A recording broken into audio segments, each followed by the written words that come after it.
Time now for Michigan's #1 outdoor radio show, Mike Avery's Outdoor Magazine. Mike Avery has covered the outdoors in Michigan for more than 4 decades, and that tradition continues today. Outdoor Magazine is brought to you by Jay's Sporting Goods, the Yater Insurance Group, AnglerQuest Pontoons, The Forward Corporation, Security Credit Union, Offshore Tackle, Hammond Drives and Equipment, Garber Chevrolet, the West Branch Visitors Bureau, Rapid River Knife Works, and by Michigan Brand Meats. Now, here's Mike Avery. Indeed, this is the big guy. Thank you, Ken Hunter, for that introduction, and welcome to our #1 of this week's Outdoor Magazine radio show, right here on the Outdoor Magazine radio show, on the Outdoor Magazine radio network, on more than 30 radio stations across the great state of Michigan, and so glad to have you along with us as we are now in the month of May. How did it get to be May? I don't know. Time, it's a cliche, but time does fly. And the older I get, the faster time does fly. So what does that mean? It means you got to take advantage of it. You got to make the most of it. You got to make the most of the time that we have here on this earth to hunt and fish and shoot and trap. Obviously, spend time with family, right? There are priorities, right? God, family, country. However you prioritize it, that's how I prioritize it. God, family, country. I want to spend as much time with my family as I can, to spend as much time hunting and fishing as I can. And if I can combine the hunting and fishing with family, that's even better. More on that coming up. But this is the month of May, which means here in Michigan, it's time to apply for your bear tag and your elk tag. You're not going to get a bear. You're not going to get an elk tag. I say this as a blanket statement. I'm saying this to myself. To Avery, check. Apply for bear and elk tag. The odds of getting an elk tag are so slim that you can just about forget about it, right? Don't put it on your calendar this fall, and then you won't be disappointed. But somebody, about 100 or 200 somebodies, are going to get an elk tag this year. You're not going to get one. I'm not going to get one. But somebody's going to get one, but you can't get one unless you apply. Now, the bear tag, that's a different story. Applying for a Michigan bear tag is kind of an interesting process because, well, if you apply with 2 points, and you get a point for every year. Say you've got 2 points, and you apply for the Red Oak area for the opening season. Well, I think there is maybe only one season there. You're not going to get it with 2 points. If you have 15 points, meaning you waited 15 years, you're probably going to get it. Me, because I love to bear hunt so much, I'm not going to wait 15 years to get a tag. I'm not going to wait 10 years to get a tag. I played that game a couple of years ago before I realized how this all works. And I had 9 points. And I waited and applied for the first season in the Newberry District, and I got it. I don't want to wait 9, 10, 12, 15 years to hunt. So what I do now is I apply for the third season, and you can get a tag in some parts of the UP every year if you apply for the third season. But for me, it's been about every other year. So I will apply. No, let me think this through. No, I'm not going to apply for a hunt this year. I'm going to get a point for this year. And I'm going to go to Ontario to bear hunt. That's how I'm going to do it. I'm going to go to Ontario, do a guaranteed bear hunt in mid-August. I'm going to hunt with Ron St. Louis of Northern Wilderness Bear Outfitters in White River. Haven't been up there in a couple of years. So I'll go back to White River. I'll hunt bears there. I'll put in for a point in the UP. And then next year, I'll hunt bears in Michigan. That seems like a pretty good deal, eh? But for elk, I am going to apply for a bull tag, which even further minimizes my chances, my odds of getting a tag. Why? I don't know. Because I'm going to win the Pure Michigan Hunt. That's why. My elk hunt is going to come through winning the Pure Michigan Hunt. Now, they won't draw that winner until January of next year. But that's how I'm going to get my elk tag. I'm not going to get it for applying for a Michigan elk license, but I will apply for a Michigan elk license. Anyway, I get off topic. Turkey hunting.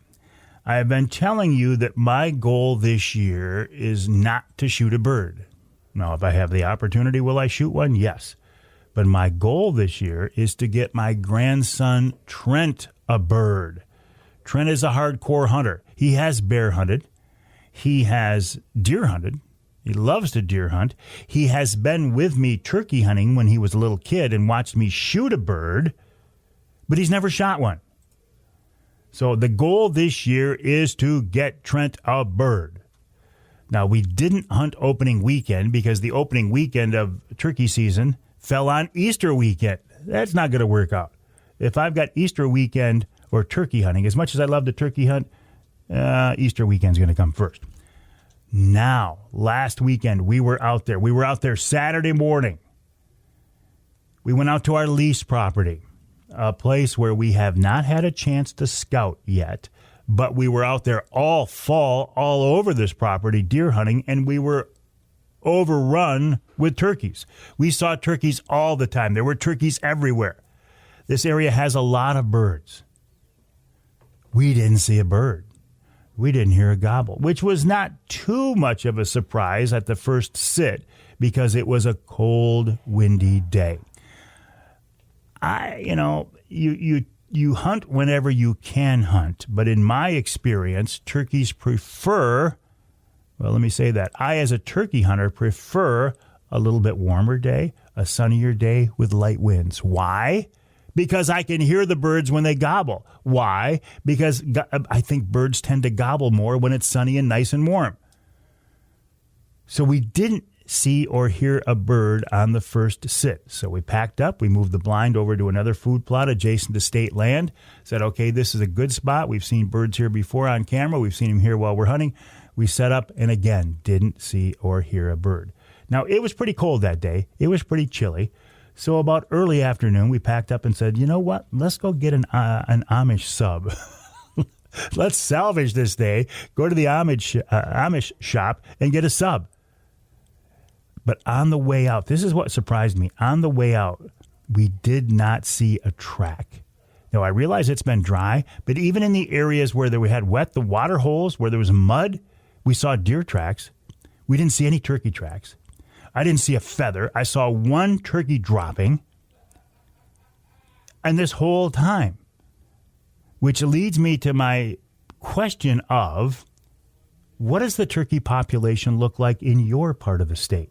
Now, where I hunt, I am convinced the numbers are down. And not just because we didn't see a turkey on Saturday, but I'm convinced the numbers are down in general because I'm not seeing them as I'm driving around either. I know that there are pockets that vary, and I've had people say, look, we are covered up with birds. Come hunt with us. Why is the turkey population down in general? Is it avian flu? Is it bird flu? Is it predators taking the birds out of the population? I don't know. So anyway, last Sunday we hunted as well, and the weather had changed. It was beautiful. It was, in my opinion, a perfect day to turkey hunt. It was warm. It was sunny. There were light winds, and you could hear everything. So we left the lease property. We went over to my buddy Scott's property. Scott has a beautiful piece of land very close to our house, and he's been very generous in allowing me access to that property. In fact, that's where I killed my bird opening afternoon last year. But whenever I say, Scott, I'm taking a grandkid hunting, he's like, you can come hunt. He's that kind of guy. You're taking your grandkids out, you come hunt with me. So we get out there, we get it set up in a blind. We've got one decoy set up in the food plot in front of us, and immediately we hear a gobble. I'm like, okay, I like gobbles. When I hear gobbles, it gives me a sense of confidence. It gives me a sense of, okay, there are birds in the area. If I can hear a gobble, I'm good. Bird gobbles south of us almost immediately. Fairly close, but we know he's there. So I started to call to that bird, and he gobbled again. So here's the problem. When you're turkey hunting and you hear a bird, it's hard for me not to overcall, but you got to force yourself not to overcall. We never did see that bird. He gobbled all morning long. We never saw him. But guess what? We've got season ZZ. We've got Hunt ZZ, which runs right on through the month of May, right on through the mosquito season. So we've got a lot of time. And the turkey hunting will get nothing but better. Trent is a very patient guy. I am a very patient guy. We will get Trent a bird this season. In our first 2 times out, we didn't get one, but there's plenty of time, and we will. All right, coming up on this week's Outdoor Magazine radio show, after the break, John Cleveland of Eppinger Lures, the Daredevle Company, Michigan-based family-owned Eppinger. The U.S. Postal Service has made a Daredevle postage stamp. How cool is that? Plus, Mr. AnglerQuest Brad Dupuie. In our second hour, Connor Baccus, a young fishing guide from the Keweenaw.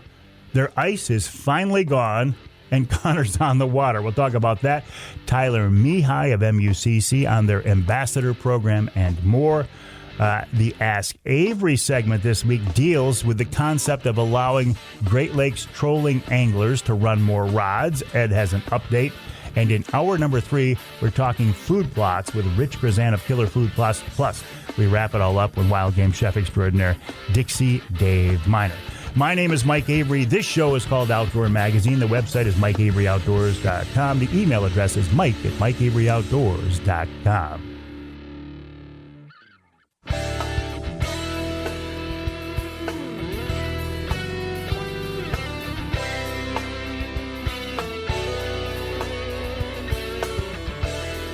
You can hear the Outdoor Magazine show in Alpena on WZTK 105.7 FM. You can hear us in Sandusky on WMIC 660 AM, 95.3 FM. And you can hear us north of the bridge in the Sioux on WKNW, that's 1400 AM. This segment of Outdoor Magazine is brought to you by the Linwood Beach Marina and Campground. Things are starting to hop at Linwood Beach Marina. Well, you know what? It's always busy at Linwood Beach Marina. Why? Because they're in such a great spot. They are in the perfect location. They are on the west shore of Saginaw Bay, near the beautiful town of Linwood, and the walleye fishing in front of the Linwood Beach Marina is always good. And right now, this springtime fishing is on fire. The launch, check out the facilities there. If you want to get your boat ready for the water, get it on the water, in the water, Linwood Beach can help you out. They have a wonderful campground and a beautiful launch. Check them out online at linwoodbeachmarina.com. That's linwoodbeachmarina.com. Now, recently, when I was online, I saw something quite interesting and pretty cool. You know I love Michigan-based family-owned companies. Well, Eppinger Lures, based in Dearborn, Michigan, has been family-owned for a long time. You might not know Eppinger, but you know Daredevle Spoons. Well, the U.S. Postal Service has put a Daredevle Spoon on a postage stamp. How cool is that? John Cleveland is with Eppinger Daredevle, and he's with me now on the Outdoor Magazine phone line. John, welcome back. How are you? I'm great. Good morning. How are you, Mike? I'm just fine. Always a pleasure to check in with you, John. I would seem like this is a tremendous honor for Eppinger and Daredevle. It sure is. We got an email from the Postal Service last July. They were keeping everything on the QT, but they said they wanted to do a series of freshwater fishing lure stamps. And asked if we were interested. Of course, yes, we were. So we got involved with them, and they came up with an actual a series with, I think, a half a dozen or so classic baits. And, of course, for the spoon, they used a Daredevle, one of ours, which was just a big honor and awesome. And it's just so cool to see the product that we make every day as we work for the Eppinger family on a postage stamp now. It's just like too cool. So you guys did not initiate this. The post office, the Postal Service started this. They did. The people in their marketing area department, whatever you want to call it, knew enough about our spoons that we were the first ones that they called when they were interested in doing the project. And of course, they talked to some other companies, and MEP Spinners is on there. They make a great bait, and some other body baits that I won't even mention. But the important thing is that Daredevle got on there. Isn't it cool to see the post office, the Postal Service, make a recognition of the sport of fishing? It is. It is. I was shocked. Quite honestly, when I first saw the email, I thought it was just one of those kind of fake solicitations, and I deleted it. and it ended up they inquired again, and my boss Jennifer Bustamante, who she and her mom own the company, she ended up initiating the actual back and forth with the artwork, etc., with the Postal Service. So yeah, it was a shock, and just one of the cooler things that's happened in the last 24 years I've been with the company. I haven't seen the stamp in person, but I've seen it online, and it looks like it's a fire tiger Daredevle. It is. It's what we call hot mackerel, and everybody else in the world, including me sometimes, calls a fire tiger. My one regret seeing it is, for some reason, and I think I know why, they didn't put our logo, our devil head on it, and they also didn't put the MEPS logo on their spoon either. So I think they wanted to, for some reason, keep the logos off the stamps. Well, but we all know what it is. Everybody that sees it, yes, they do. The only thing that could have been more iconic had it been a red and white Daredevil. Well, if I wouldn't have deleted that first email, it would be a red and white Daredevil. That was one of the first things I said too, Mike. When I saw it, I went, "Oh, that should be red and white." But I'll take the fire tiger. Exactly. It's beautiful, exactly. Beautiful stamp. Yep. So let's talk about Eppinger. Let's talk about Daredevle. As I said, the Michigan-based, family-owned. I love that. You've been there 24 years. How long has Eppinger been there? Since 1906. So we're looking, about 118 years. And it's been in the family continuously. I think we're on fourth generation right now with Jennifer and her mom, Karen. They own and run the company. Karen, she's a bit older, and she's kind of semi-retired. She spends most of her time at her cottage on her farm, and her daughter Jennifer runs the day-to-day business. But it's just one of the coolest things ever. All the traditions that have begun with Daredevle Spoons and fathers and sons and mothers and daughters and grandfathers and great-grandfathers and old tackle boxes. And the coolest thing is that these spoons still work today just like they always have. The only thing you need to do is get them wet, and they'll catch fish. Are they identical? Have they been tweaked over the years? The design, the colors, the models, whatever? They've been tweaked whatever? over the years. Yeah, they've definitely been tweaked. I would say that there probably has not been any changes to the basic spoon design in probably about 50 years. But prior to that, there were small changes, made in the dies. But I think as of maybe 50 years ago, which would be, in the 70s, they've pretty much been the same since then. The same? I know we've been here in Dearborn since, I think, 1959, and before that, the factory was down in Detroit. And I think once they got to Dearborn, things pretty much, they stopped changing any design, so to speak, or tweaking so much. We might have gotten better quality rings, better quality hooks, etc., things like that. But the spoon itself, which is the essence of why it's such a great lure, has not changed. Well, if it works, why change it? Yeah, it does. Last weekend I was out at Lake Hudson with a friend of mine, muskie fishing, and we didn't actually catch any muskie, but we had two on, and both of them were on the Fire Tiger. Well, the red and white Daredevle spoon, as I say, is iconic for pike fishing. You mentioned muskies. I mean, yeah. But is there any limit to the different species that have been? Have you ever kept track? Is there a list? Okay, we know of this, and this have been caught on a Daredevle. Yeah, I don't know of a list, but I know that Karen's father, Ed Eppinger, he used to travel down to Costa Rica every year a couple times, and he was catching tarpon and snook, and I don't know what else, but tarpon and snook for sure. Big sport fish down there, all on Daredevle spoons. I have friends that have caught big grouper.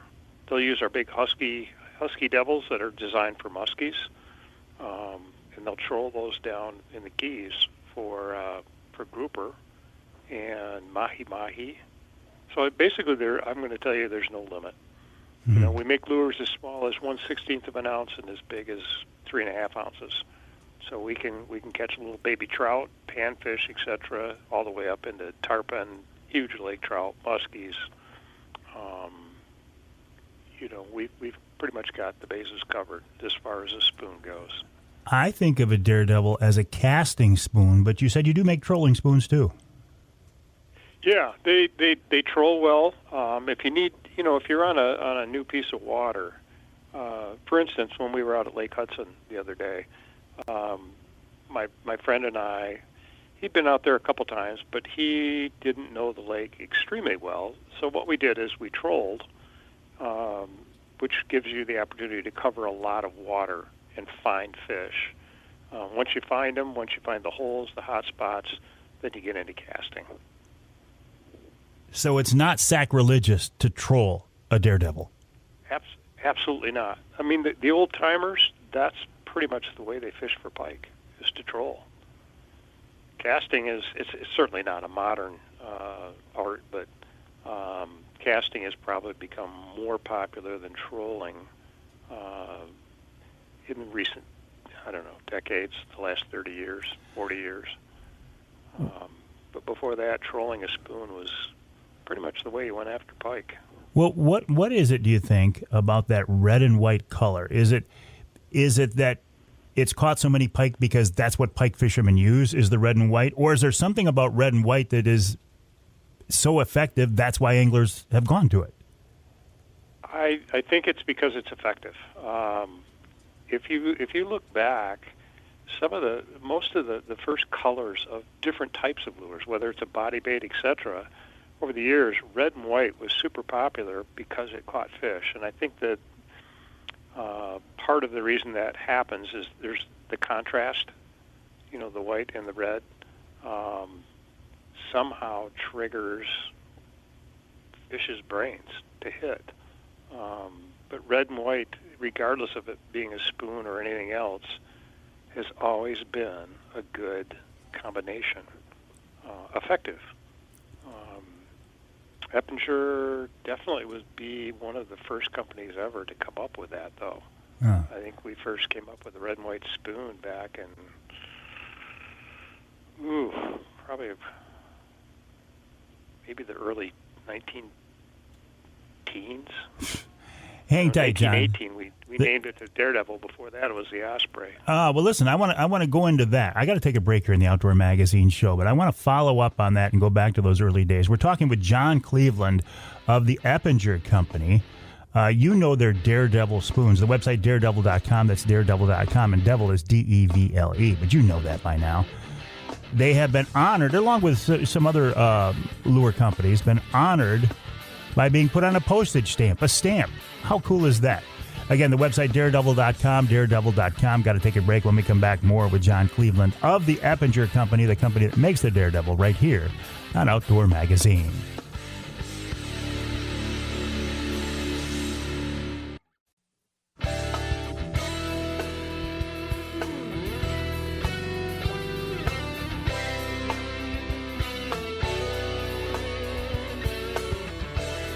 You can hear the Outdoor Magazine show in Battle Creek on WBCK. That's 95.3 FM.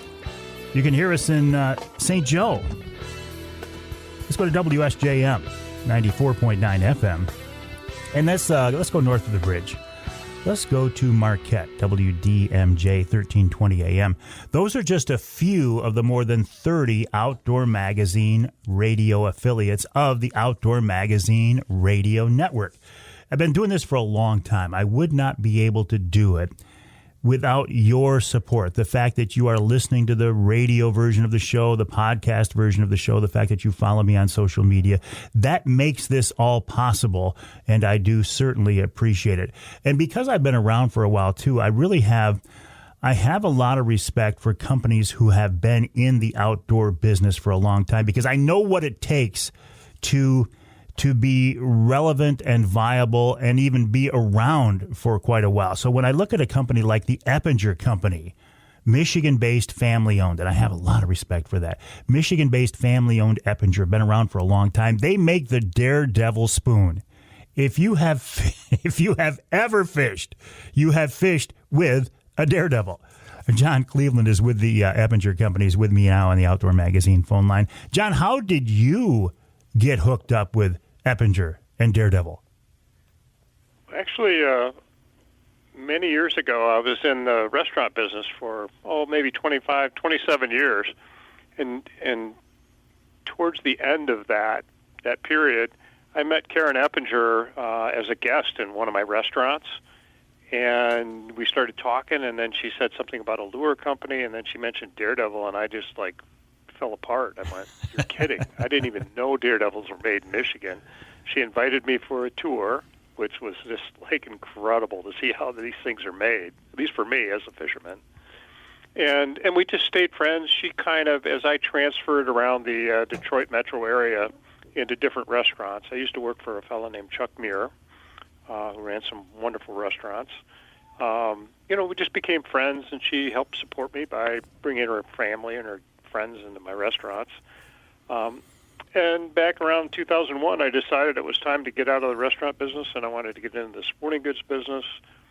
I let her know, and she just kind of said, you know what, if you want to come over to the factory, you can work part-time, maybe in the paint room, and you can come and go as you like as you are looking for a job. And I went, thank you. And within, a month, 6 weeks, she wanted to make a change with her marketing director, and she offered me that position, and that was it. Wow. I've been the marketing director for 24 years. So it was just, it was a lot of good luck and a good friend. Things have a way of working out, don't they? If you work hard, people talk about luck. It's like luck is when preparation and opportunity all come together. I mean, if you work hard, you can get lucky. And it's funny how things work out. It is, and I believe in that. I mean, luck is, in some cases, luck is just exactly that, just pure luck. But for the most part, when you're lucky, and you look back at why, it's usually because you set yourself up for it. Yep.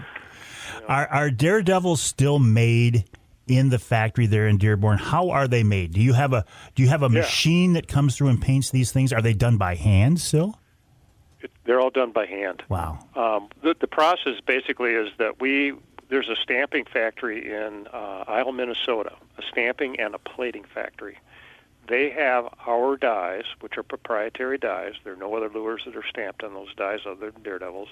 I would create a purchase order, let's say, for 100,000, 200,000, 500,000 of a particular style of Daredevle spoon. They will stamp them. They will do all the polishing and plating. Let's say they're all stamped in brass. So they would plate them in nickel or copper, or in some cases just leave them as polished brass. Then they're shipped to our factory in Detroit, and that's where all the painting is done. We are the factory. That's where the Eppinger family works, and that's where, of course, I work. We do all the painting. It's all done by hand. If you had somebody that was an efficiency expert, maybe like that Doge, the Doge people or something came in here, they would go, you can't do it this way, but we do. It's old school. It's hands-on. I've got an employee here that's been here for 54 years. Another that's been here 38. I've been here 24, and I feel like the new guy. Everybody cares about what they do. Virtually everybody in the factory, at some point or another, has their hands on a spoon, whether they're painting it, polishing it, cleaning it, priming it, packaging it, or shipping it. So everybody kind of has the opportunity to look at it and make sure that the quality is there before it goes out the door. I think it is a wonderful story of a Michigan-based family-owned fishing company to end up with Daredevle Spoon, the Daredevle Spoon on a postage stamp. I think that's wonderful. I'm going to get my hands on some of them when I send out letters that are going to have a Daredevil on them. I think it's pretty cool. John Cleveland of the Eppinger Company. Appreciate that story. Appreciate your time. Good luck to you. Good fishing. Thanks, Mike. And hopefully our paths will cross. You too. Thank you very, very much. All right. Daredevle.com is the website. And it's not devil spelled like how you think it is. It's devil spelled like a Daredevle Spoon. Devle. Daredevle.com is the website. Okay, from one Michigan-based family-owned company that's been in business forever to another Michigan-based family-owned company that's pretty new, and that's AnglerQuest, Quest. After the break, we'll check in with Mr. AnglerQuest, Brad Dupuie. How is that company going after the transition? We'll find out that. And coming up in hour number 2, we're heading to the Keweenaw to do some fishing right here on Outdoor Magazine.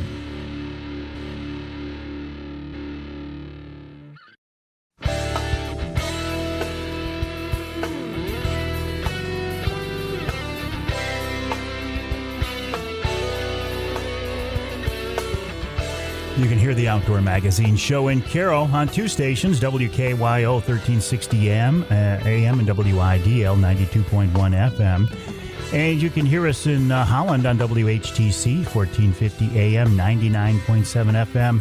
Let's go north of the bridge. Let's go to Newberry, WNBY 1450 AM. This segment of Outdoor Magazine brought to you by VersaSkins. Just change your skin for the season you're in.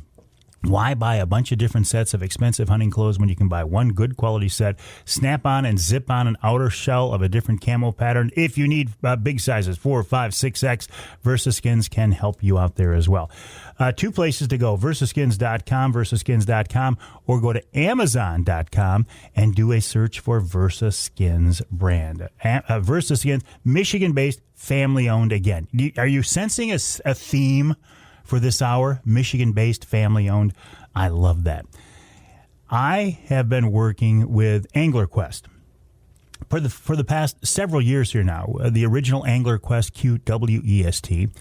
That's where I met Mr. AnglerQuest, Brad Dupuie. I became a friend of Brad's. I became a fan of Brad's, and the fact that he is such an innovator, an excellent angler, and he's just committed to this new company, AnglerQuest, QUEST, and he's with us now on the Outdoor Magazine phone line. Hey, Brad, welcome back, and thanks for joining us at Wednesday Night Live at the Lumberjack last week. It was a lot of fun. It was great to see you in person. Yeah, I appreciate you having me and inviting me, and that's always a great place to go and have a good meal and to go to the live event, see yourself, and see all the neat people there. I think it's an awesome time, so I appreciate you having me. Well, and we will do a live event this summer, too. You can count on that on Saginaw Bay, fishing out of the Linwood Beach Marina on your new AnglerQuest, QUEST. People really enjoy watching those. But I wanted to get you on the show here, Brad, for a couple of minutes, just as an update to talk about how are things going as you start this new company, and transition away from the old school. But how are things going now? Things are going very well. There's definitely room for more boats to be built, but I am getting sales. We're continuing to get boats. People are getting into the new vessels, and all in all, it's going really well. I've had some feedback from some retail people, a particular dealer, and people have been talking. The compliments of the fit and finish, the compliments of the structure. I had a dealer tell me that their techs told him, the owner of this particular dealership down by Detroit, that it's the best built boat he's ever seen as far as a pontoon, talking about the tubes and the structures. So I'm getting a lot of really cool feedback. A local gentleman, really good guy who bought one recently, made a point to call me and says, the boat's beautiful. I'm really happy with it. I think it's awesome. So pretty cool to hear that unsolicited type endorsement, and really cool. AnglerQuest Pontoons, Quest, AnglerQuestPontoons.com is the website. If somebody's looking to get into one of these boats, Brad, do you go to a local dealer? Do you go to that website and get the ball rolling? How does it work? Optimally, you go to a local dealer that carries AnglerQuest. Linwood Beach Marina, obviously, is a really good one that carries the product. Freeway Sports. There's some guys, L&R down in Indiana. I have a guy over in Muskegon that's going to be carrying them. Looking up in that Traverse City, Higgins Lake area, supplying some boats up there. So that's, if you know of any dealerships who are carrying a product, by all means, see them. Or you can always go to the website, send an inquiry, and I'll answer it personally and start the process working with you and go through the details to kind of get the ball rolling. What's your most popular boat so far? The big Pro Troll, the Family Fish, or the smaller inland, the new inland panfish boats? Right now, I'm going to say the Pro Troll is the most popular. I've got some Family Fishes we've built, and honestly, it's a pretty even split, but I'm going to say the Pro Troll has been the one that I've talked about with retail customers more than any would be the Pro Troll. So we're getting all of them. I got a great guy up in Glenny, Dockside Marine. They got a truckload of 4 panfish cruises getting to their place tomorrow. So pretty exciting. Nice. Well, I get the fact that it would be the Pro Troll. I mean, that is the signature boat, the radar arch, the rocket launchers, whatever you and I want to call this. But when that's the boat that when people look at a big water fishing machine and they see that radar arch, they go, oh, well, that's an AnglerQuest. That's a Pro Troll. Absolutely. That is the flagship of the product line, and there's no mistaking it. There's not a vessel out there like that. And it is very identifiable, and it sticks out. So that is truly the flagship, just like what's on the front cover of the brochure. So that is the boat. Well, Brad, listen, you know I'm a fan. I think the concept of a big water trolling pontoon, as you have developed it into, is wonderful. It's a comfortable platform. You can stay out there in more water than I want to be out there on. And when you're on those boats, they catch a lot of fish. So let's you and I get out there. Let's do a Wednesday night live here pretty soon. And I'll send people to the website, AnglerQuest, Quest, AnglerQuestPontoons.com. Brad, I'll look forward to talking again soon. Me as well. Thank you, Mike. Talk to you soon. Mr. AnglerQuest, Brad Dupuie, the guy who came up with the original concept. I saw that very first prototype boat. I saw it. I don't know if I had a chance to fish on it, but I was on very early models, and I'm absolutely sold. AnglerQuest, Quest, AnglerQuestPontoons.com. We'll take a break for the top of the hour. When we come back in our second hour, we're going to continue on this fishing theme. We're going to go to the Keweenaw and talk with a young fishing guide by the name of Connor Baccus.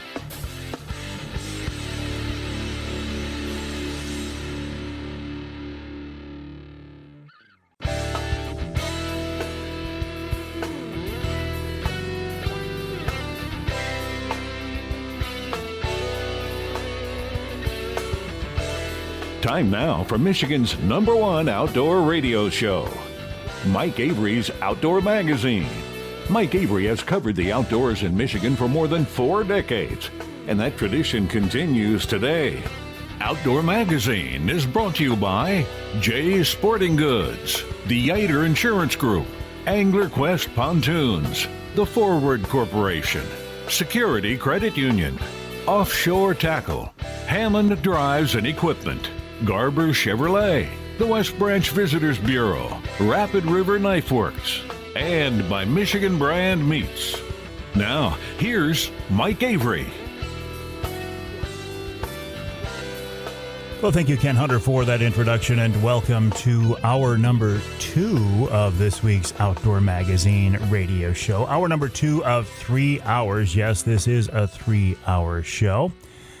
And you are listening to, the first show in the month of May. I would recommend when you can to listen to the broadcast version of this show.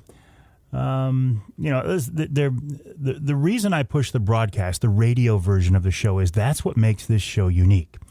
Everybody's got a podcast these days. I mean, podcasting is something that just kind of came out of the blue a few years ago. I've been doing it for a long time, but some people concentrate strictly on a podcast. They don't have any broadcast avenues or outlets at all, but I do. So I think that makes the show unique. I would like to see you listen to the broadcast version of the show if you can. If you can't, isn't it nice to know that there is a podcast version of the show available? It's the same content, but I don't upload the podcast version until after the broadcast stations get a chance to air the content of the show.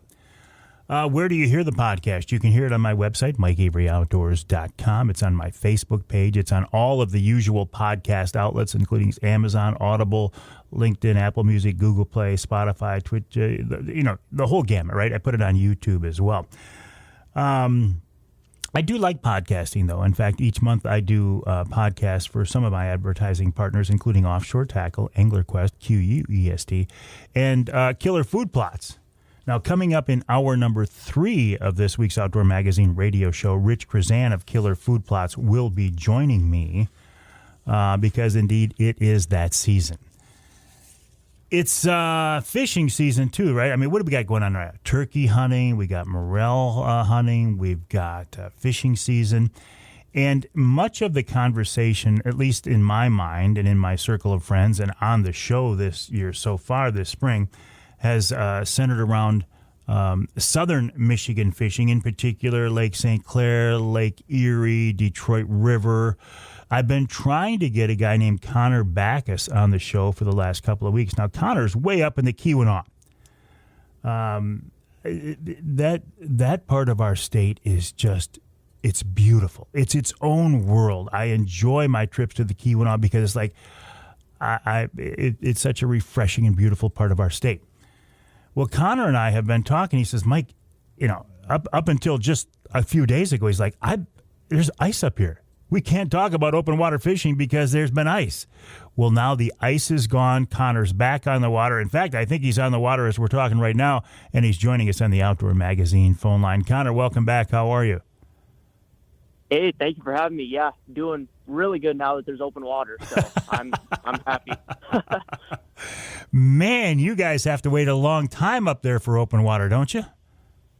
Yeah, it's pretty crazy. Last year was kind of a gift. It was like mid-April, and that's like crazy early. This year, believe it or not, it's pretty normal. I'm finally back on my home lake today. This is my first trip out there, and that normally comes off, end of April, early May. So, yeah, it's like you said in the intro, it's definitely a different world up here. How does it feel to be back on the water, Connor? Oh, I feel whole again. That's the only way to describe it. Like, feels amazing. I mean, I ice fish, but it's not the same. So, yeah, it feels awesome. I caught my first smallmouth of the year. Finally was able to do some smallmouth fishing. This is my first smallmouth trip. So, yeah, I can't even explain it. I know you're a big smallmouth guy. Smallmouth and what else? Where do you target, Connor? So yeah, this year, I've mainly just been a smallmouth focused guy. But this year I'm going to be doing walleye and crappie as well. I just think that's kind of the best direction for my career to go. Is kind of, do the multi-species thing. So I'm actually really, really, really like crappie fishing. I did that the first 2 trips. That's just so much fun for me using live scope. And then up here, we can't target walleye till May 15th, so I'm waiting for that. But I think that'll be really fun too. So yeah, that's kind of my new additions to my guide service this year. And what water do we find you on? You're primarily an inland guy, right? Yep. So basically all the inland lakes of the Keweenaw, typically bounce around all those. They all have walleye and smallmouth. Crappie are a little more hard to find up here, but when you do find them, they're normally typically above average size, and they're schooled up and really fun. So, yeah, I'm super excited. So tell me about you. Remind our listeners. You and I talked for the first time last year, and I was so impressed. I said, "Look, I got to stay in touch with you. You're a young guy, but you're trying to do this full. You are doing this full time, right?" Yeah. Yep. So I'm 24. I do this full time right now in the summers. Winters are still kind of my biggest thing. I really would like to go down south for the winters. But kind of looking into that, I think I'm definitely going to do something this winter. This year I just did snow removal, which is pretty lucrative up here. There's a lot of it, eh? Yeah. So that's definitely not my end goal, but yeah, I'm full time in the summers and looking to, go somewhere for the winter. So how does a young guy though who loves to fish and is obviously a good fisherman, what goes on in your mind with the process of saying, okay, most people do this for fun. I'm going to turn this into a living. This is how I'm going to pay my bills and raise my family. What's that process like? Honestly, I mean, I'm I don't know. It's just what I want to do. I'm actually a single guy right now. I don't have many responsibilities, I would say, so that helps. I mean, it's just what I want to do, and I just kind of have the mindset like, if I want to do something, I'm gonna, do everything I can to make it happen. So I feel like, every year has gotten better and better, and I think we're in a good spot now, especially, kind of expanding. But yeah, I mean, it definitely, I'd be lying to you if I said it wasn't a little bit stressful too at times. But I mean, I take a little bit of stress for being able to fish for a living. It's awesome. I love it. And listen, Connor, I will tell you, take some advice from an old guy. You're not, unless it scares you. Okay, you gotta get scared once in a while, right? You got to do things that scare you to move ahead. So you're on the right path, buddy, and you're getting a lot of attention. I mean, people know who you are now because you've done such a good job. I mean, you show people great trips and you catch fish. What is fishing in the Keweenaw like in general? How can you describe that? It's unique. I mean, I feel like these fish up here they act different. Like it's hard to explain, but like, our season's so short, so like our spawning periods are shorter, our pre-spawns are shorter. Like it's like everything's condensed. So it's just kind of, the fish are always moving, always, doing something. And then we have a specific type of bait fish that makes the fish act a certain type of way. And once you kind of figure that out, it really makes sense the way these fish act and the way, these lakes kind of set up. So that also adds a challenge as well. So, but, it's definitely unique fishing. Like, we have a lot of deep lakes, the water's stained, so I think that helps too. The fish aren't as spooky. But yeah, it's definitely a really unique area to fish. I mean, there's a lot of opportunities. And yeah, it's awesome. I love living here. Well, in the summer. And you don't get the pressure. You don't get the boat traffic. I think right now, as you are fishing the Keweenaw, there's a whole people down on the Detroit River, and they're catching walleye, but it's combat fishing. I mean, it's you got to reach out once in a while and stop another boat from bumping into you. You don't have that kind of pressure at all, do you, Connor? No, we don't. I know it's. I get nervous promoting myself and stuff. That's kind of just a double-edged sword. But, yeah, I mean, I just think we're so far away from everyone that it'll kind of, hopefully it stays that way.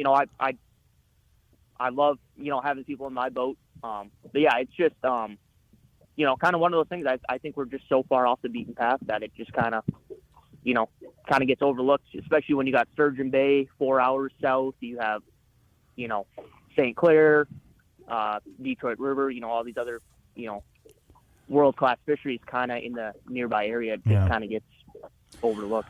I find it interesting, Connor, that you say, and this makes a lot of sense once you bring it up, that you've got a condensed season. I mean, your spawning season, your growing season, it's shorter than it is downstate, and that affects the way you target these fish. Connor, I got to take a break here in the Outdoor Magazine show. I know you're on the water. In fact, I can hear the waves slapping against the side of your boat, and that sounds pretty cool. Can you give me another segment? Can you? No, the audio quality is good. Can you stick around a little bit longer? Yeah, perfect. Yeah, absolutely. Okay. We're talking with Connor Baccus. His website, by the way, is Connor Baccus Fishing, and Connor is ConnorBaccus, ConnorBaccusFishing.com. You can find him on Facebook. You can also find him on Instagram. He's a very interesting guy, and he's got a real cool niche that he's carving out for himself, fishing the Keweenaw. We will take that break here on the Outdoor Magazine show. When we come back, we'll talk more about fishing the Keweenaw, more about what Connor has to offer, and why you might want to make that trip and check out this fishing in the Keweenaw. Coming up right here on Outdoor Magazine.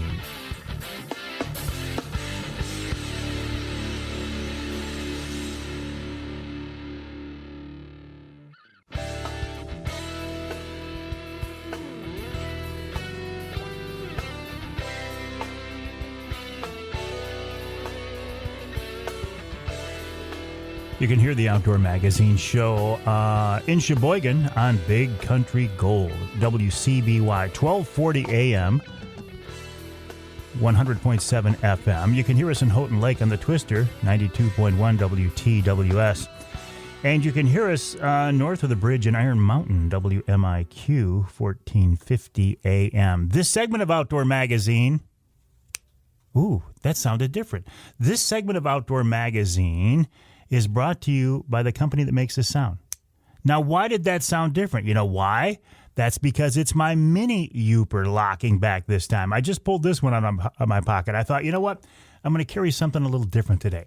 So I've got my mini Youper, and I actually like this. It's a very functional, very nice knife, as all Rapid River knives are. Go to the website, rapidriverknifeworks.com. That's rapidriverknifeworks.com. Or go to their showroom on US 2, just east of Rapid River. If you say, hey, look, I want to take advantage of the promo code Avery15, Avery15, you'll get 15% off your order.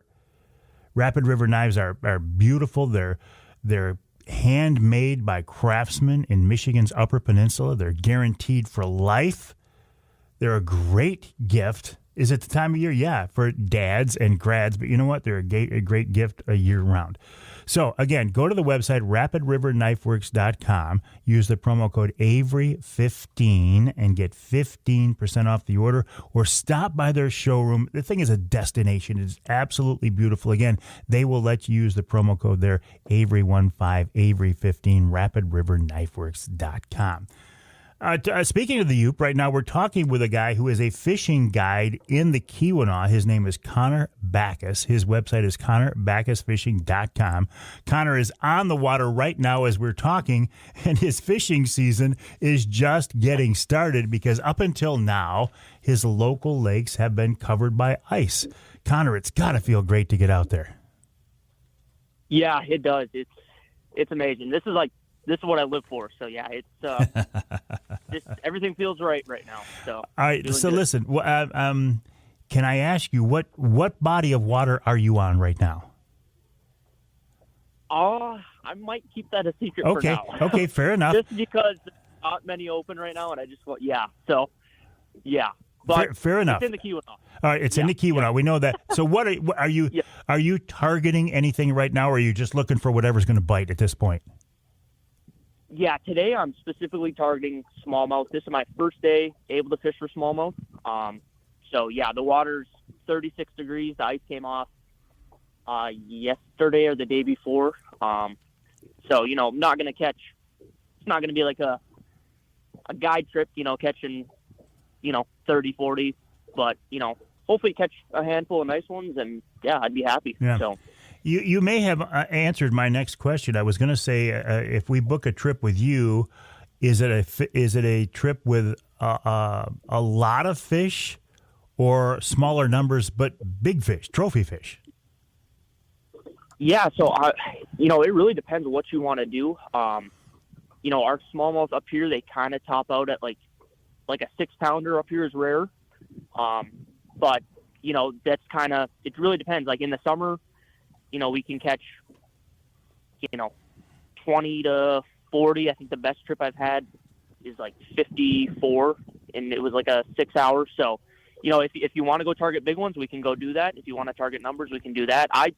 Typically the way I go about things is I try to get as many bites possible while also catching big ones. I kind of like to do a little bit of both. But like sometimes a year the numbers are going to be lower, like early in the spring, later in the fall. But in the summer, numbers are normally pretty consistently good. So you said in our first segment something about keying in on bait fish. Tell me more about that. Yeah, that also I might have to keep a little bit under wraps, but it's just one of those things I don't think many people are keyed in on. Yeah, but yeah. It's definitely a little bit of a certain deal on some of our lakes. Those fish are just very keyed in on a certain bait fish, and it just basically that just controls their whole life. Like that is why they do what they do. So yeah, I definitely don't really want to spill the beans on that, but it definitely it once you figure that out, just everything makes sense. Like because some of our lakes they're learning them are extremely tough, but once you kind of figure that out, it's like a light bulb goes off and it just makes sense. So, right, so I know that's probably not the best answer for an interview. Yeah, I wouldn't mind a different answer, but I don't blame you. But you're keying in some cases on bait fish, and also wrapping your mind around the concept that this is a shortened season. Everything is compressed. Is everything more intense as a result? I would say so. Yeah. I mean, there's times where that first. Like our pre-spawn will last some years it'll only last 2.5 weeks. Like it's just super crazy. Like if it stays cold, just talking about smallmouth here, like those fish will stay deep, and then, it'll just get warm all of a sudden. Those fish will push up. They'll do the pre-spawn deal for like 2.5 weeks. It'll already be at that spawning temp, and then they'll just push up the bank, start spawn for 3 weeks, and then they're out by July, and that's that. Like it's basically from like not even like later May to like late June. That is like kind of their whole like late pre-spawn to spawn, and then it's all over from there. So yeah, it's definitely is really condensed, and it does make it kind of intense too, like some of the bite windows and things like that.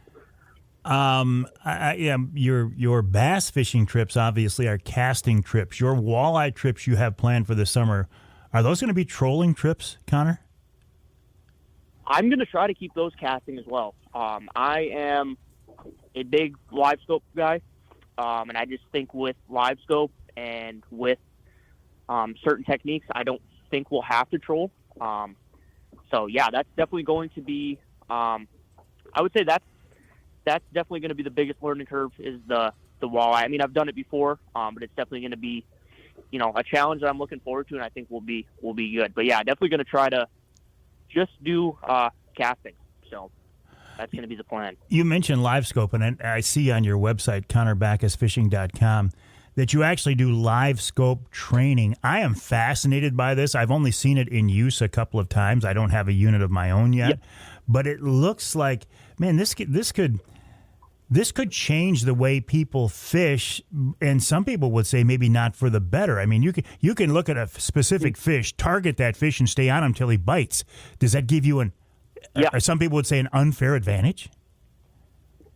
Yeah, it's definitely really controversial. I mean, it's I definitely even had to think about offering live scope training trips, but I mean I've had it since 2022, so I've had it fairly long now, and it's changed the way I fish. I mean, my whole fishing style is different now. Like it's the most insane technology I've ever seen in the fishing industry, and it's definitely controversial, but I'm a huge proponent of it. I really enjoy it. But at the same way, if it were to ever get taken away or banned, I'd be fine there too. So yeah, a guy like you is going to use this tool, but if they ever took it away, and I hope they don't, you would just find another way, to find and target those fish.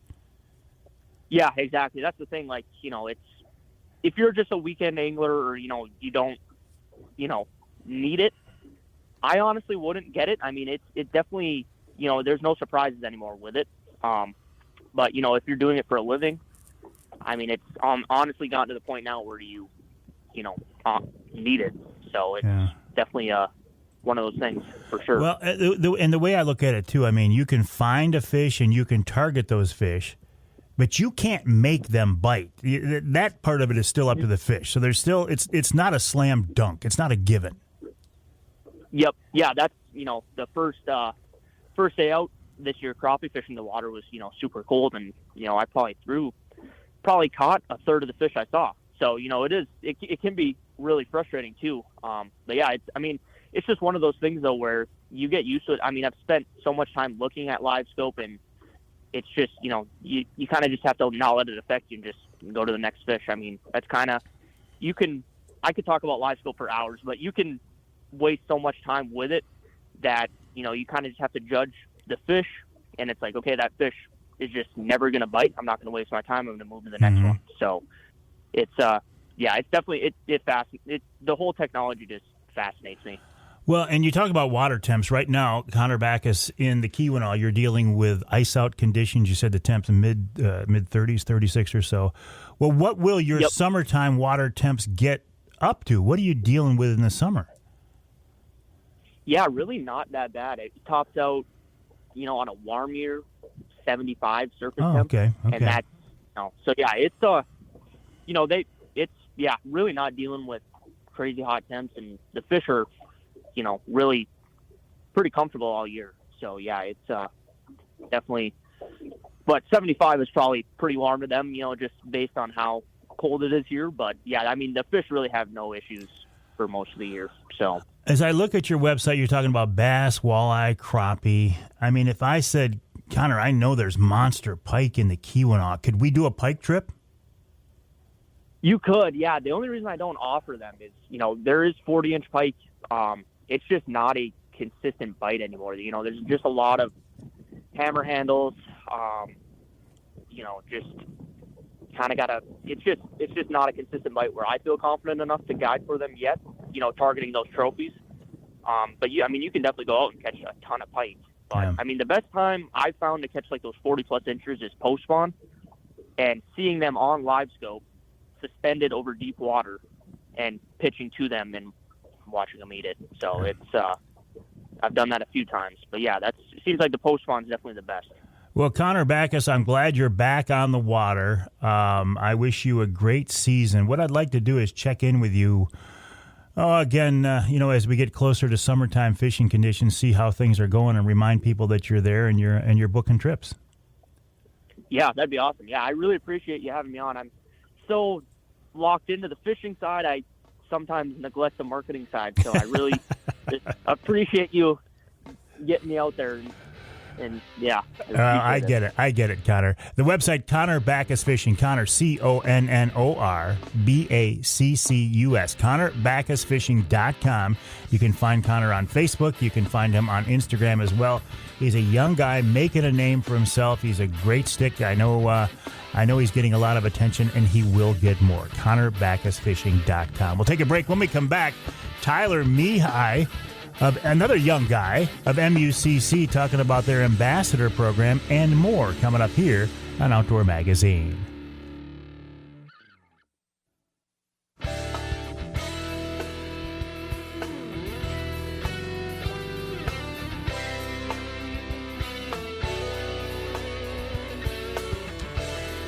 You can hear the Outdoor Magazine show on more than 30 stations across the great state of Michigan, including 98.5 WUPS in Houghton Lake.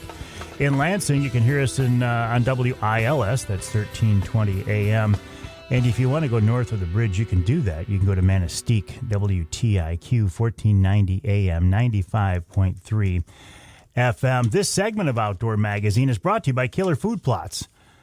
It is that time of season, right? It's that time of year to think about putting in your fall or your springtime food plots. In fact, coming up in our third hour, Rich Chrzan of Killer Food Plots will join us. But if you are into food plots, I would strongly recommend you take a look at a Michigan-based family-owned company. Why not? But they do a great job, too. That's the bonus. Rich Chrzan is a very dedicated guy.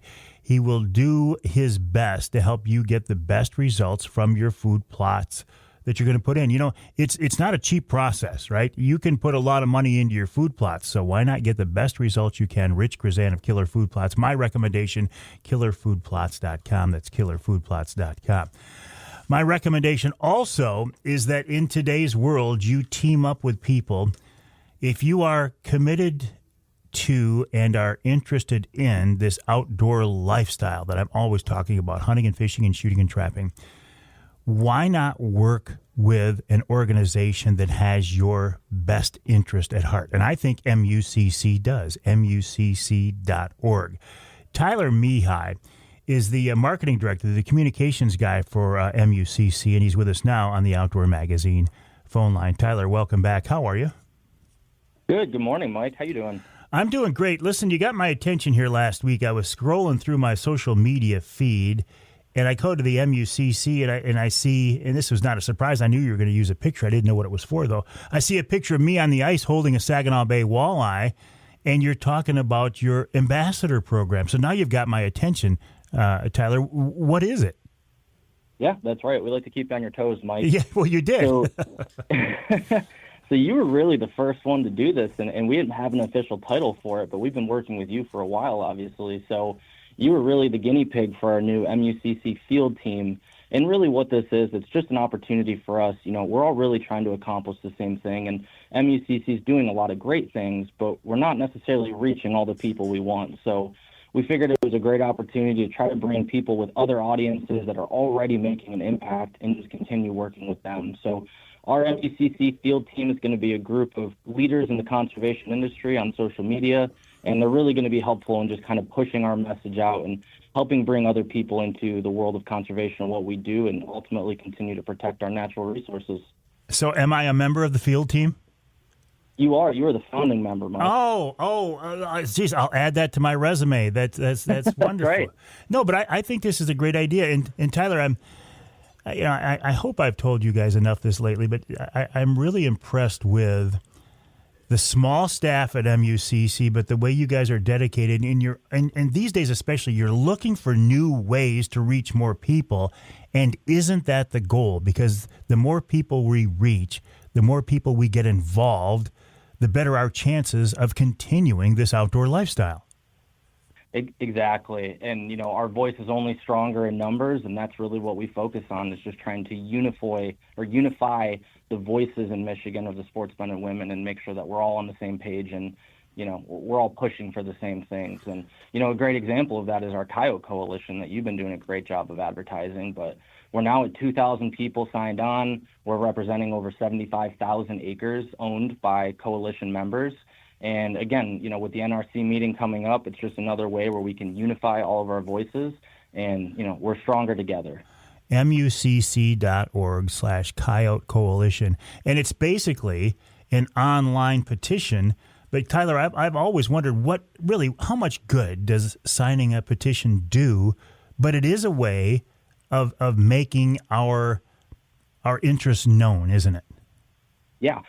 I think it does more than the average person thinks. I mean, even at the last NRC meeting, they told us that we had over 300 people send emails to the NRC about the coyote decision. So whether or not it feels like we're making a difference, we really are. And, you know, as we're kind of unifying these voices and having one place where we can all get the information from, it really lets us kind of strategize a way to approach the NRC and say, look, this is a bigger issue, and there's a lot of people that really care about this.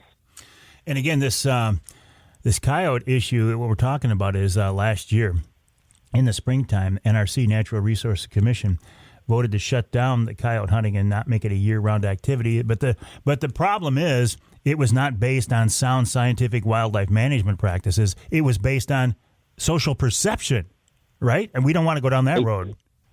Exactly, and that's why Proposal G was created, and we don't believe that the NRC followed Proposal G in their decision-making. So really what we're trying to reinforce is that Proposal G needs to exist, and we need to insulate all of our natural resource decisions from political and social pressures. So, this is really just a way for us to make a bigger impact and let the NRC know that we need to follow sound scientific management in every decision that we make. Absolutely. MUCC.org/Coyote Coalition.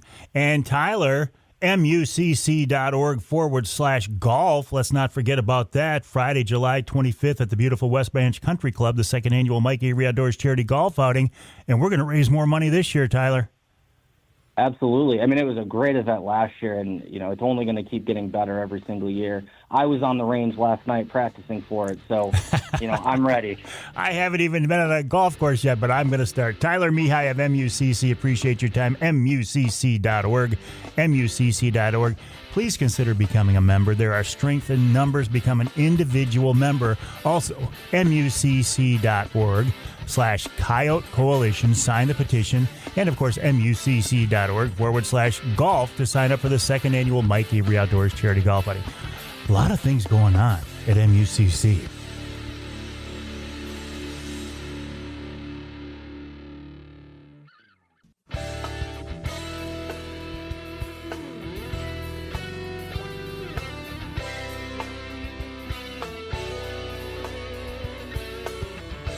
You can hear the Outdoor Magazine show in Ludington on News 97, 98, 98.7 WLDN. You can hear us in Port Huron, WPHM 1380 AM, and north of the bridge in Escanaba, WCHT 600 AM, 93.5 FM.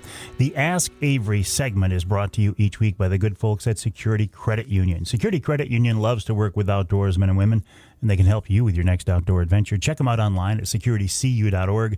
That's securitycu.org. You know this by now, but this is your chance to get involved in the content of the show. The best way to get these questions to me is to send me an email to mike@mikeaveryoutdoors.com. That's mike@mikeaveryoutdoors.com. It can be something you want me to answer directly or something you want me to pass along. And a question that I've been getting a lot lately, pretty consistently, is, Avery, you talked about your hope to get the rod restriction lifted for Great Lakes trolling anglers. My contention is, what does it matter how many rods you use to fish for something, whether it's salmon, trout, walleye, or whatever? This is Great Lakes trollers only. The resource would be protected, will continue to be protected by the daily creel limit and the size limit. You're not going to be able to take any more fish. You're not going to be able to take smaller fish. It's not going to hurt the resource. You're just using fewer rods. I took this to MUCC a couple of years ago. I was shot down mainly because I didn't know how to properly present the question. Since then, this whole thing has been picked up, this idea. The concept of this has been picked up by others, including the Great Lakes Salmon Initiative, glsalmon.org, glsalmon.org. Ed Blissck is with that group and with us now on the Outdoor Magazine phone line. Ed, welcome back. How are you? How are you, Mike? It's great to speak to you again. Hey, listen, a real pleasure. This concept isn't dead, right? We actually could see something relatively soon on this. Yeah, I am very pleased to report. We've been working on this for a couple of years, but we've got some real good traction right now in the legislature. We've been working with a number of legislators all this year. It really seemed after, as you may know, in December there was a large proposal for a very significant license fee increase for hunting and fishing, and that was shot down in December. It did not pass. Yeah. And so we redoubled our efforts in January, and all of a sudden we've got some great traction going on this proposal. And it even goes beyond that. So our proposal, as you know, is an optional license to be able to run additional rods when trolling the Great Lakes. So we started reaching out to legislatures right at the 1st of January, and all of a sudden they were interested. And we had some meetings in Lansing, Zoom meetings, and a couple of legislators were pretty much ready to sponsor our bill. And we got a call about mid-January while this was just kind of beginning, and we were asked to participate in a committee of stakeholders, fishing stakeholders, with the DNR to talk about a complete license restructure, and our proposal would be part of it. And so we like that idea. So we started meeting as a committee in January and worked in January and February to come up with a proposal that includes running additional rods. But here's the reality. The additional rod proposal is not going to fix all the budget woes of the DNR. It was going to create a new revenue stream, but there are some serious budget issues going on in the fisheries division, really across the DNR, but really specific to the fisheries division. And our proposal, we would help, but it wouldn't solve that. So our committee really wanted to solve the entire problem. We want to get a revenue stream to the DNR fisheries division, specifically for fisheries, so they don't have to make program cuts.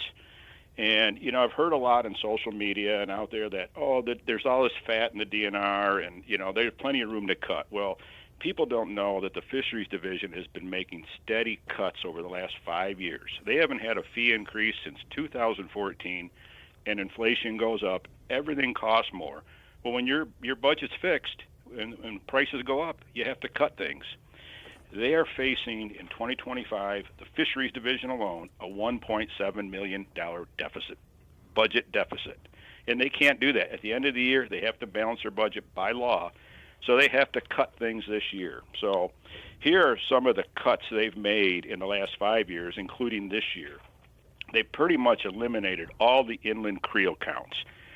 They did it on the Manistee River because of the steelhead regulation changes, but all these inland lakes are not getting creel counts, and that's real important to know how many fish are coming out of our inland lakes. They have consolidated and reduced inland stocking sites. So where a lot of trout streams might get, 3, 4, 5,000 fish, well, they've cut down the number of streams, and they still stock the same number of fish, but in fewer sites, because every truck run to a stocking location costs money. They've reduced the number of walleye ponds. They're rearing walleye. So they've tried to go to the largest ponds. They're still trying to raise the number of walleyes, but when you had a lot of ponds, it generally provided more walleyes to stock. So that's been cut back over the last few years. Right now, they've had steady staff reductions. When people quit, they don't replace them. They're currently in a complete hiring freeze. I hate to interrupt you, but for time's sake, because we're going to run out of time. So there are things in the works in Lansing that would help out the DNR fisheries division budget that would include allowing Great Lakes trolling anglers to run more rods. When can we expect to hear more? Okay, well, we have this bill. Our bill is being drafted right now in the LSB, the Legislative Service Bureau. So we have sponsors, and they're drafting it, and they expect to get a draft of this bill to us in about 1 to 2 weeks. 1 to 2 weeks. Mid-May. All right. Ed Blissck of the Great Lakes Salmon Initiative, glsalmon.org, glsalmon.org. I am so sorry to cut you off, but I am out of time. Congrats. Thank you for working so hard on this. We will look forward to hearing more from you as this whole thing develops. We'll take a break for the top of the hour. Hour 3 coming up with Rich Chrzan of Killer Food Plots.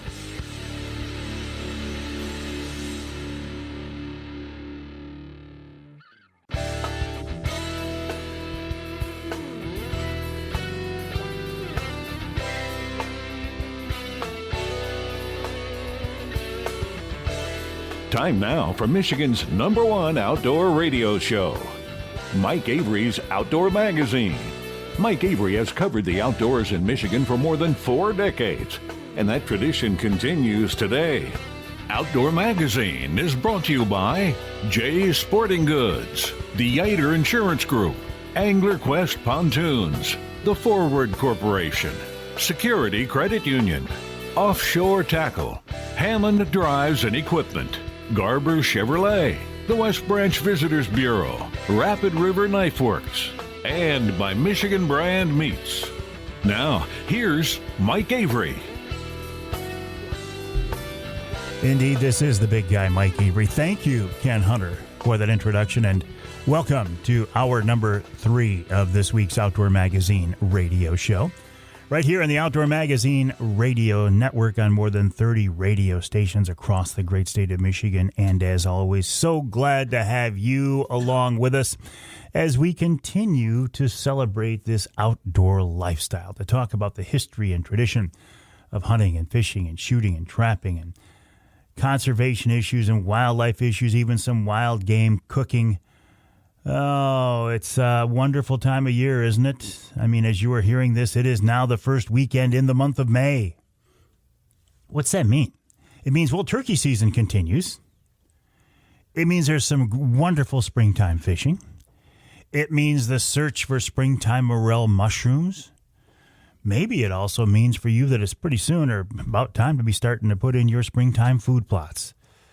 Food plots are a big deal in our state now, since it's become pretty clear that the DNR is not going to bring back baiting. And, you know, you'll hear people say, well, you know, there's this proposal out there to give us a bait license that for $20 or whatever the fee is, that you will now be able to bait whitetails in the Lower Peninsula. That ain't going to happen. I'm telling you right now, that's not going to happen.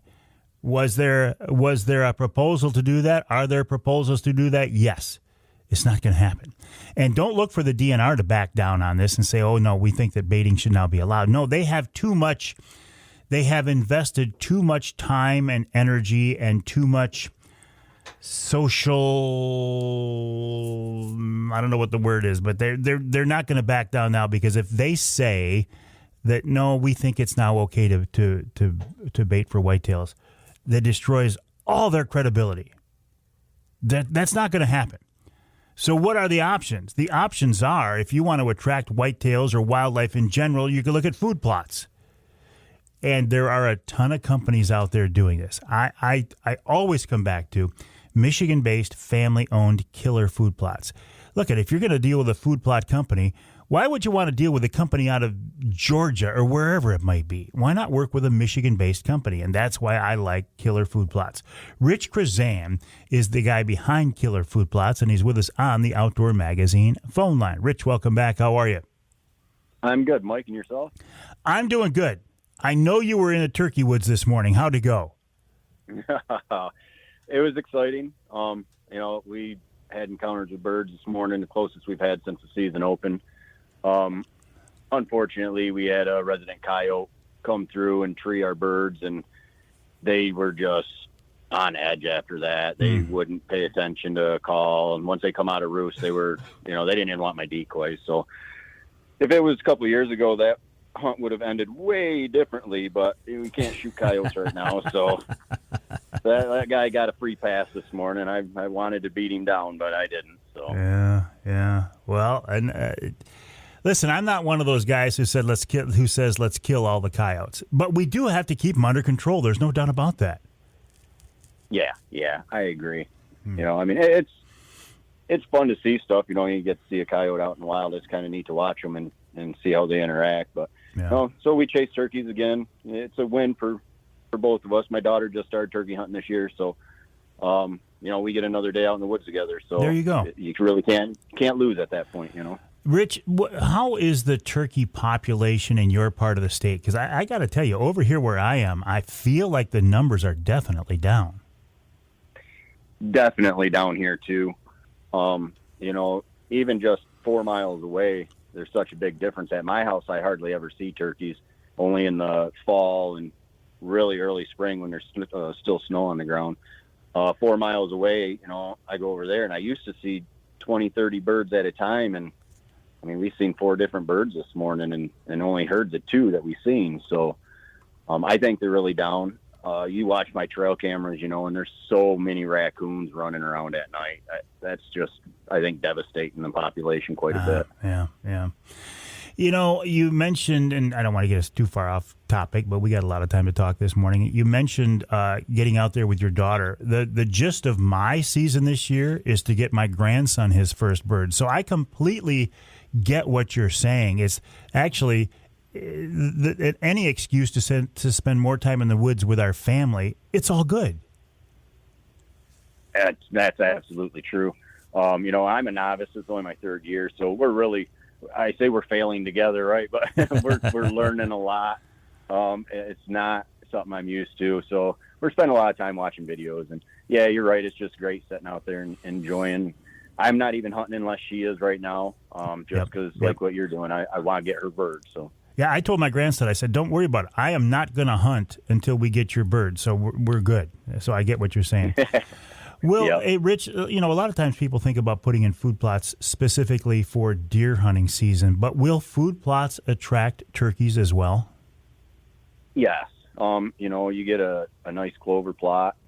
It attracts a lot of bugs, and turkeys come in and get a lot of bugs. Plus, if your soil's corrected and, you got a lot of worms and grubs and stuff in there that are, the natural things, they'll come into those. And, so you probably know better than I do, but they like to come out and strut in them open fields. And, if you got a clover field that's getting that upcoming sun in the morning, those are perfect for getting them. Our cold play blend is actually, people have put our cold play clover blend in and complain that there was too many turkeys and not enough deer. So I'd like to have that problem really right now. Yeah, I hear you. Me too. So hey, you talked about if your soil is amended. Here's the question: how do you know what your soil needs, Rich Chrzan? Oh, you got to have that soil test, right? Get them soil samples pulled. My daughter and I just pulled 16 off from one property on Monday. 7,500 steps later, and we were done. So it was it's time for that for sure. Get your plan, get that soil sample in. You can get them anywhere. You can get them online through us. You can get them at your local co-op, wherever you're comfortable with. And then, go over the results if you don't know how to read them with somebody, and it's going to tell you what you need. It's going to tell you your deficiencies for your NPK and let you know if you got to dump a bunch of money or not so much money. It takes all the guess out of it to be successful. Well, and speaking of guessing here, I mean, you kind of take this for granted, and I don't mean that in a negative way, but it's such a big part of what you do. But let's talk about soil samples. If I've got a food plot or an area that I want to make into a food plot, do I take one sample from the middle of that, or do I take several and blend them together? How does that work? So, yeah, depending on the area, I like to keep my soil samples, around 2 acres or less. Sample any plot you're going to do, whether it's a fifth of an acre. But yes, what you do is you take multiple locations in that food plot, regardless of the size of it. I usually like to poke between 13 to 20 different locations in a plot. Get more than the soil you need, more than is going to fill your bag or your pouch. And then just mix that together real good, and get your hands dirty and just crush up all the clumps and get the rocks and the vegetation and sticks and stuff out of there, and send it out to your analysis wherever you're going to have them do it, and start from there. But yeah, you definitely want to make sure you're taking multiple locations, because like my food plot out here, you can be tilling along and all of a sudden you hit a vein of clay, right? So now you've got red clay in the middle of your food plot, and the rest of it could be sand. They can change pretty quick, so it's real important to know the gist of the whole area. Yeah. You use the term "get your hands dirty." Isn't that part of the appeal of food plotting? Is just that contact with Mother Nature and the dirt and the soil and trying to get it to do what you want it to do? It is. I'm passionate about that. The first time I turn dirt, I'll literally make a couple passes and I'll just stop and smell the dirt. I love that smell. At our Suffuse scent line, we've got dirt, and I'd wear that for cologne if I could. I just love the smell. I get it. I mean, I'm a kid who grew up on a farm, so I can relate to that. But the things I learned when I was a kid about how to put in seed and how to turn dirt, those are skills that, unfortunately, I'm sick to say this, I don't have anymore. Do I need to have these skills? Do I need to have this equipment, this gear to put in a food plot? No, you don't. You can put in a food plot with a quad and a chain link fence, and a backpack sprayer, or even a carry along little 2-gallon sprayer. You don't have to have all the fancy equipment. You just really need to do a soil sample. That's where you need to establish what you're going to do and where you're going to do it. You need to know what kind of sunlight you're getting. That'll depend on what seed.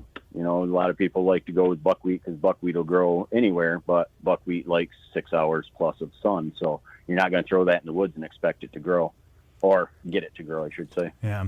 Hang tight, Rich. I got to listen. I got to take a break. You've been on with me enough. You know how this works. But we've got a lot more to talk about. We are talking with Rich Chrzan of Killer Food Plots. The website is killerfoodplots.com, killerfoodplots.com. I would suggest you go to that website, check out what they have to offer, their services, the different blends. We'll talk about those blends because it can be confusing. That and more after the break with Rich Chrzan of Killer Food Plots. And, of course, we'll wrap it all up with Wild Game Chef Extraordinaire Dixie Dave Miner. That's coming up yet in hour number 3 of this week's Outdoor Magazine.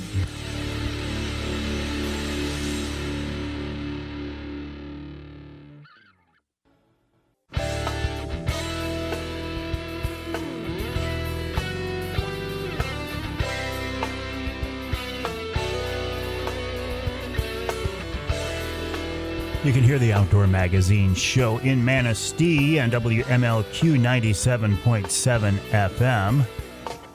You can hear us in Taos on WIOS 1480 AM, 106.9 FM. And you can hear us in Traverse City on WTCM 580 AM. Talking now with Rich Chrzan of Killer Food Plots, the website killerfoodplots.com. That's killerfoodplots.com. And, Rich, also, I want to mention the fact that we have brought back the Killer Food Plots podcast. Thank you for allowing me to work on that with you, but I think that's an excellent opportunity for you and I to sit down and have regular conversations to talk about this process. So I'm really excited about that. Thanks again. Yeah, no, thank you, Mike. I'm excited about that also. The more information we can get out there and educate people, hopefully the more success they can have doing food plots and hunting. So. Absolutely. And you talk about education. I mean, I'll go back to the fact that I am a farm kid who's forgotten everything about that. The education side of this can be overwhelming. I mean, if you want to go down this rabbit hole, you can really confuse the heck out of yourself, right? You can, and starting with the soil samples, those can be confusing if you've never dealt with them. But there's steps to be taken. You can mess up a step and have a disastrous season. But if you do the steps right and you do them in order, you can have a lot of success too. So, I encourage people, even if they're doing it themselves, call me, contact someone that's done them before and get that information. And maybe it's a step you missed. Maybe you didn't pack the soil before you broadcast the small seed and then pack it again. And that can hurt a clover plot. Your clover won't establish like you thought it would because some of the seed got buried too far maybe and it won't come up until the following season. So it's really important to follow some of them steps. All the steps, I should say, but to make sure you're doing them in order. Large seed is planted differently than small seed. Large seed needs to be buried under the ground a half inch to an inch, to where the small seed just wants to be pressed into the top of the soil. Basically you're putting the seed down on the ground, the small seed, and you're stepping on it. That's basically what you need to do. You need to make sure that's just pressed into the dirt. So what would a large seed would be what, and a small seed would be what? What kind of plant? So like a soybean seed, corn, those are considered large seed. Gotcha. Oats would be considered a large seed. So, you look at radishes and you get into the clover seed and they're super small. Like switchgrass, I think every seed's the size of a flea maybe, right? I mean, it's super small. So try broadcasting some of that sometime and see what your rate comes out. It's hard to see. So, yeah. So the first step is to get your soil sample. That'll tell you what you need to put on your soil, obviously. And it's interesting that here in Michigan, if you're in the southern tier of states versus up in the northern lower, you could be talking two completely different worlds. Oh, absolutely. You can get down here. We've got a lot of muck fields and real rich soil where I am at. And then you get up to like Vanderbilt, 4 hours north, and it's a rock garden. It's just dirty sand with a lot of rocks in it. But you can amend that. You may not be able to plant exactly what you want the first year or two, but maybe you put some oats in there, some rye in there in the spring, or buckwheat, in the spring, and then do some oats and rye in the fall.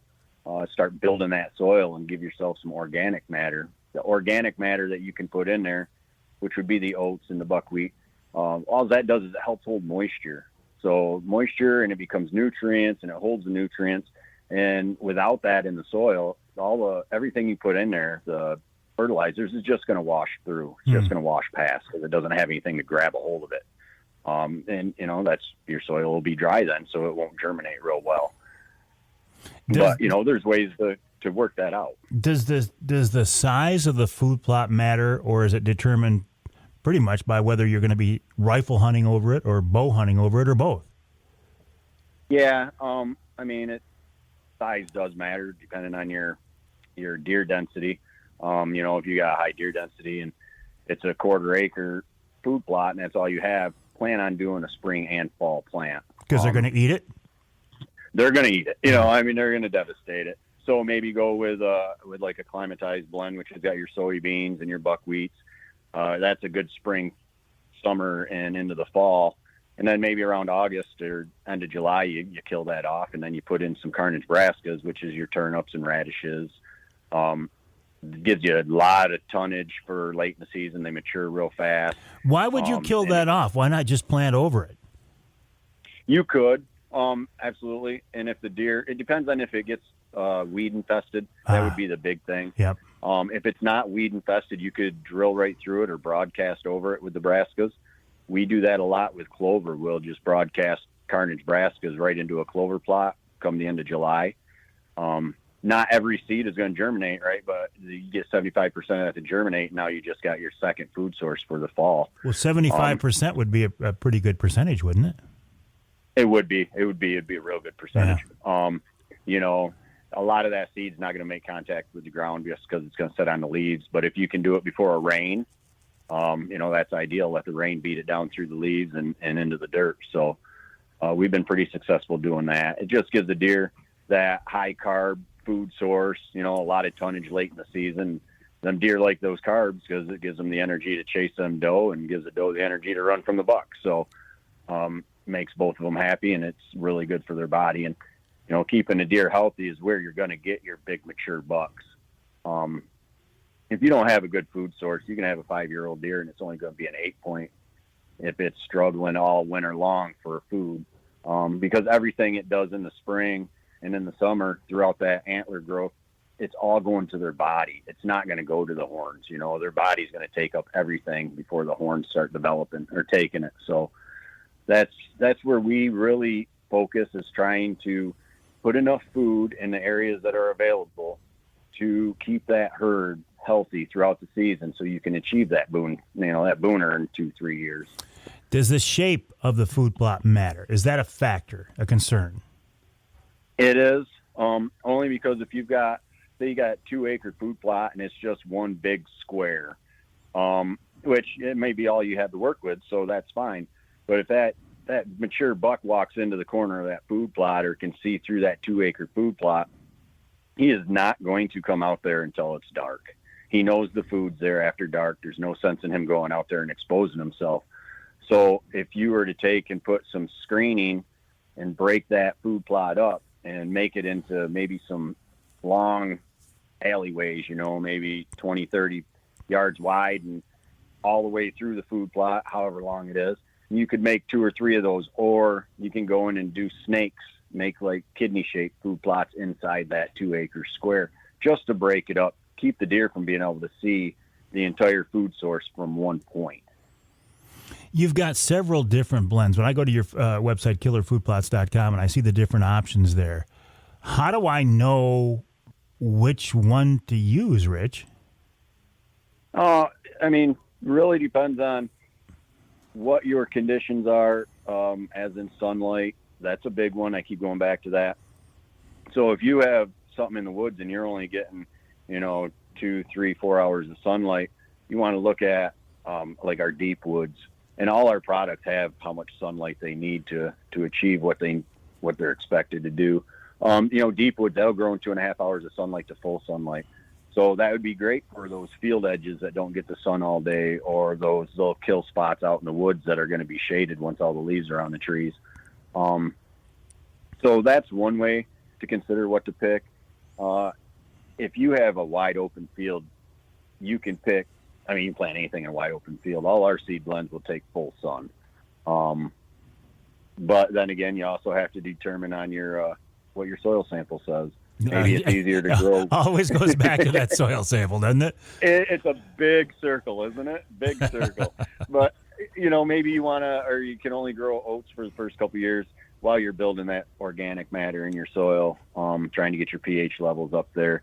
Instead of being disappointed and throwing some high dollar seed out there that needs that 6.5 to 7 pH, and you're setting at 5.6.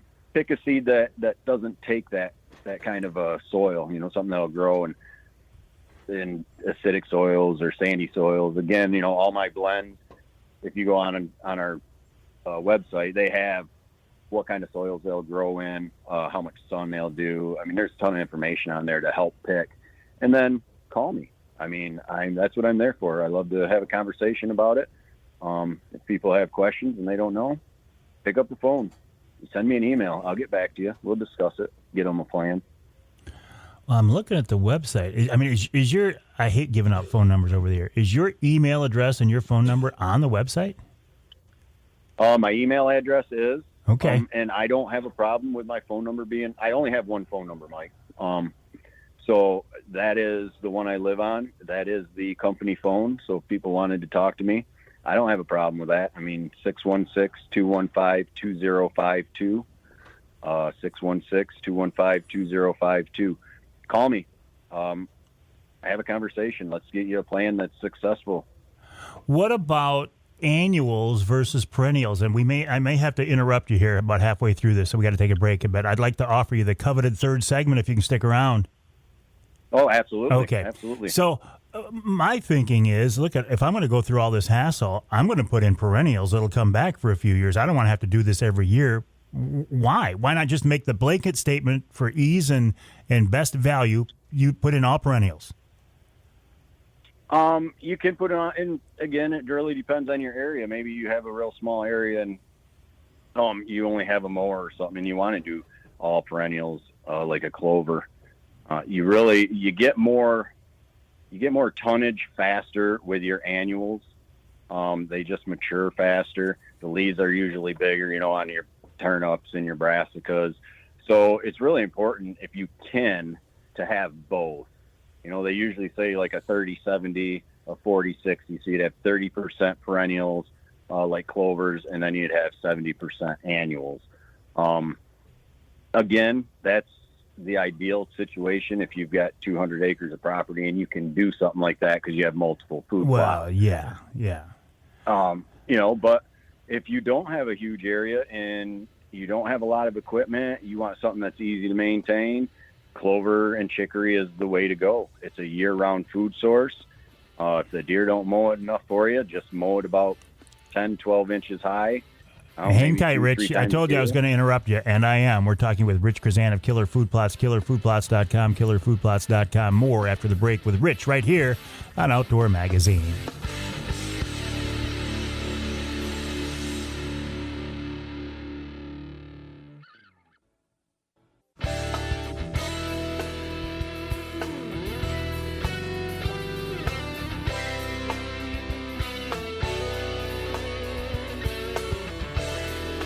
You can hear the Outdoor Magazine show in Muskegon on WKBZ. That's 1090 AM. And you can hear us over on the other side of the state in Saginaw. WSGW 790 AM, 100.5 FM. I'm in the studios of WSGW right now. Earlier, young Jonathan Dent was in here with me. Now, the seasoned broadcast veteran Charlie Rood is here. and it's a nice day. So you know what that means. You can hear him, Charlie. They're out there. They're chanting for Charlie. They cannot wait till he leaves because they want to just tell him how much they think of him. They don't come in here in the morning because Charlie comes in like at 2 o'clock in the morning or sometimes earlier. So they're not up by then. But now they're baby. I can see a baby out there. Yep, moms and babies. They're like Charlie. Anyway, this segment of Outdoor Magazine brought to you by Reader Landscaping. Reader can take care of your lawn and property because it's our nature and your nature and our nurture. The folks from Reader have been at my yard a couple times already this year. They did an early spring cleanup. They came over and they opened up the water feature. They got the sprinkler system ready to go. In fact, I got an email the other day, and this is before the rain. they said, hey, look, it's been a little bit dry. We want you to go ahead and turn your sprinkler system on. It's all charged and ready to go. It's that kind of advice that I appreciate. It's also the fact that the folks from Reeder will come over and they work hard, right? They'll send over a 2-man crew, a 3-man crew, and every hour they are at my place is another hour I can spend in the woods around the water. So I appreciate that very, very much. They've been in business 60 years, so you know they're doing something right. The website, reederlandscaping.com. That's reederlandscaping.com. Now, Killer Food Plots has not been in business for 60 years, but they've been around long enough to establish themselves as a very well-known and respected Michigan-based family-owned food plot company. Rich Chrzan is with us now on the Outdoor Magazine phone line. Rich, we were talking before the break about you do want a mixture of perennials and annuals. That makes complete sense to me. I get what you're saying. Let's switch gears here a little bit. You guys also have a product, and maybe it's too early to think about this. I don't know. But last year when we had a real bad outbreak of EHD, Killer Food Plots actually has a product that you say can almost prevent it, right? Yeah. We have a product called AquaShield. Doing a lot of exciting things with that right now. What it is it's a treatment for your pond that is it's safe, so you could literally just pour it in and swim, let your dog swim, stir it around that way if you wanted to. What it does is it actually, we call it the muck buster. It goes straight to the bottom of the pond and it starts devouring all that buildup, debris, leaves, everything that's just rotten in the bottom of your pond. And it starts destroying and devouring that and suspending that. And when it does that, it takes all the habitat away for the midge-fly larvae and the mosquito larvae and all the other bug larvae that's in there. So it makes them suspend and expose themselves, and then it actually will start attacking the larvae along with the aquatics. You know, once you start exposing them larvae, the aquatics in there, the turtles and frogs, they just start devouring it too. So it's really inexpensive. 2.5 gallons will do a 1 acre surface area pond for the initial treatment. You have to treat it probably 3 to 4 times a season, but the initial treatment is always twice as much. You're going to do that because your pond's probably never been treated and it's got 20 years of debris and goose poop and everything else that's in the bottom of it. So after the initial shock of, say, the 2 gallons, 2.5 gallons, you would only have to use a gallon every 30, 45 days after that. Is it too? No, I think it's a wonderful product. Is it too early to start thinking about that? No, it's not, because it will help the algae blooms too. And with these sunny days, that's really going to start being a factor. The water's going to start, especially the shallower ponds, that it doesn't take as long to warm up.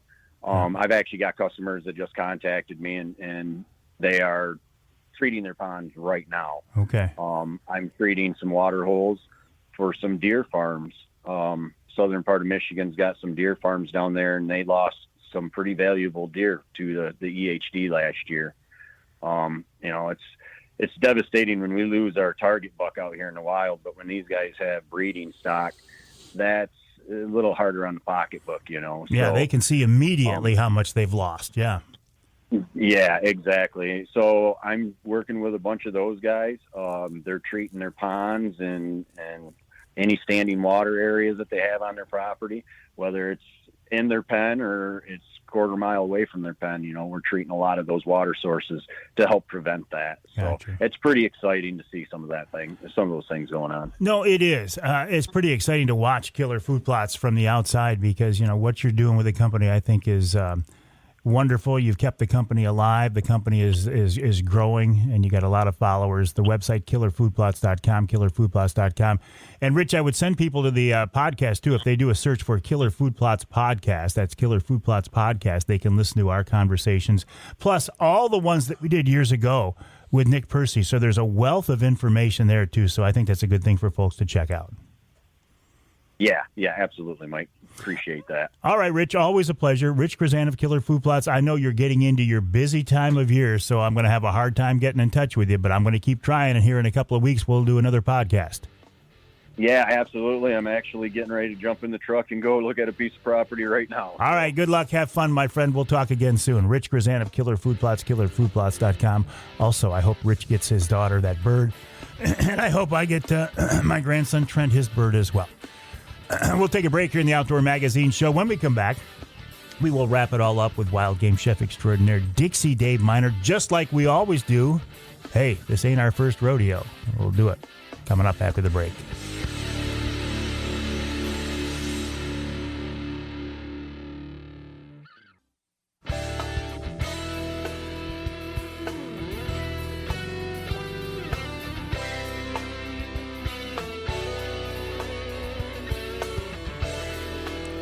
Welcome back to Outdoor Magazine. That music means it's time for me to go back to work.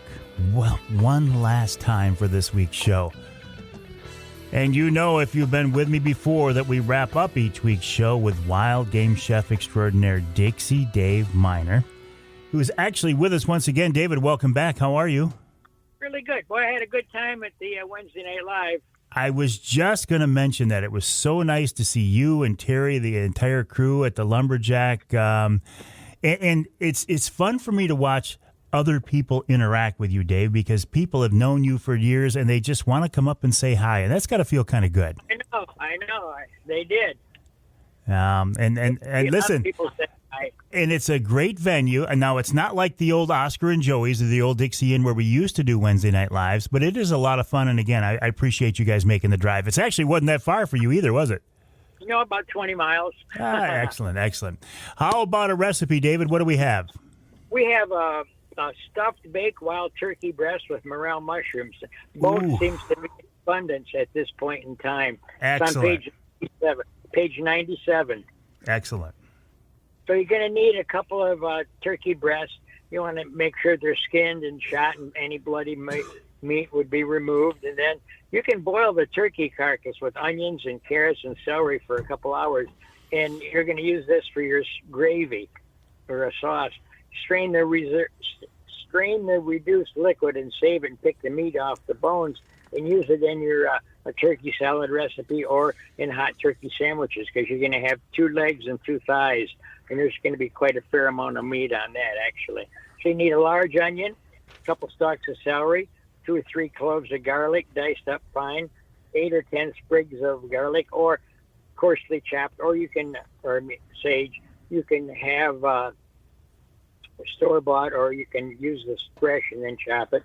You need a pound and a half of morels, desanded. Cut them in half, put them in water in your sink, and then shake them up and down to get rid of any of the sand in it. You can parboil them and coarsely chop through the morels. And you want to save the liquid after parboiling, because you're going to use it in your gravy. 8 to 10 slices of whole grain bread, medium cubes, 2 beaten up eggs, couple ounces of apple schnapps, and if you can't find apple schnapps, get apple jelly, melt it down with a little bit of water and use that for the apple flavoring. 2 to 3 apples, peeled, cored, and diced to medium size so that you can put it so that it fits with everything else in the dressing. A couple tablespoons of chicken base, 6 strips of lean smoked bacon per breast, and then fresh ground pepper, lots and lots of ground pepper. Cornstarch, and you need a piece of cotton twine, because you're going to roll this up and then stuff it. So you're going to butterfly the cut the breast in by 2/3 of the way through. Place it between 2 sheets of saran wrap or plastic wrap. Pound it to make it thinner. Get down to about 3/4 of an inch, and it's going to get quite large because some of these breasts are going to be quite heavy. So you want to set this aside in a saute pan with a small amount of olive oil. Saute the onions, the celery, the garlic, sage, and morels for, say, 3 or 4 minutes over a medium heat. Don't brown. You just want to make it transparent, so you don't want the really smoking hot pan. So in a large mixing bowl, add the bread, the vegetables, the beaten up eggs, the schnapps, and mix it really well. And if it's too dry, you can add a little bit of the morel juice.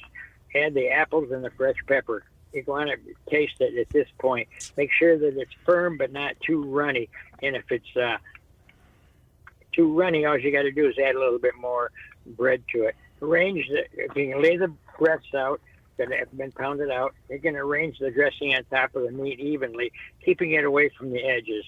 And you want to roll the meat and the dressing up into a jelly roll style, and then tie the thing together with the twine, brown it on both sides or all sides, and then put it in an oven-proof casserole. Arrange the bacon on top, bake uncovered, 350 degrees. And it's going to probably take a good hour, hour and a half. When it's done where the internal temperature is 180 degrees in the center. This is one impressive looking dish. So you got the stock that you've boiled while you're making this. So you're going to add some more schnapps to the stock, and then slowly add some of the morel stock to it. Throw away any sediment in the bottom because there's going to be sand probably. Add some base, fresh ground pepper, reduce fast to concentrate more flavor. You want to reduce it down by about get rid of 1/4 of the liquid. So, and then thicken with cornstarch. Remove the string after this sets a while. So if it sets 10 or 15 minutes, the breast stuff, it's going to be slicing real good. So take the string away, slice the breast rolls in about 1 inch thick slices. Put a pool of sauce on the bottom, and then arrange your packets on top of it. Man, we made this for the Easter dinner one time for our family, and it went over like gangbusters. And I remember this. I'm going to see if I can find this somewhere in the archive, because it's I don't know, it feels like it's a little bit more complicated, but it's so very impressive. Let me see if I can find this, and if I can, I will post it on the Facebook page, David. But either way, I'll put the recipe up there. Well, great. We had a really good turnout for Wednesday Night Live, too. I mean, the place was packed solid. Oh, I know. It's a great place, and it was great to see you guys there. Wild Game Chef Extraordinaire Dixie Dave Miner is a big part of the Outdoor Magazine franchise. But you know what? You are, too, because if you weren't listening, there'd be no reason to do this. My name is Mike Avery. This show is called Outdoor Magazine. My website is MikeAveryOutdoors.com, and my email address is mike@MikeAveryOutdoors.com.